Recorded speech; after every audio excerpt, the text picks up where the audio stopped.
சிலுவையின் சக்தியில் மன்னிப்பின் சக்தியையும் பாருங்கள். சிலுவையை தியானிக்கும்பவர்கள் நிச்சயமாக இந்த மன்னிப்பு இயல்பையும் இயேசு பிரபுவுக்குள்ள மன்னிப்பு இயல்பையும் பெற்றிருப்பார்கள். இயேசு பிரபு தன்னை சிலுவையில் அறைந்தவர்களை மன்னித்தார். முதல் வார்த்தை என்ன?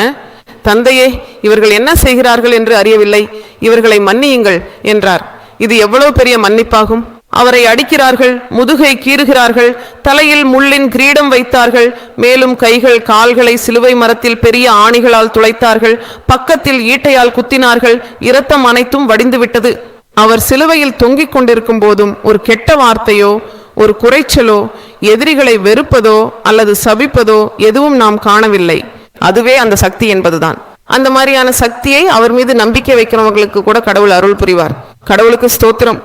இந்த சிலுவையை தியானிக்கும் போது, ஐயோ, இயேசு பிரபுவை நோக்கி பார்த்த போது, சிலுவையில் தொங்கிக் கொண்டிருக்கும் இயேசுவை நான் கவனமாக பார்த்த போது, தியானித்த போது புதிய சக்தி, புதிய வலிமை.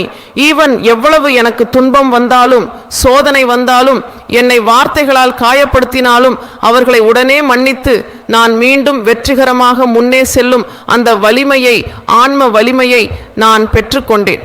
அதனால்தான் இயேசுவிலே நம்பிக்கை வைக்கும்பவர்களுக்கு மிகவும் பெரிய சக்தியை ஆண்டவர் அளிப்பார்.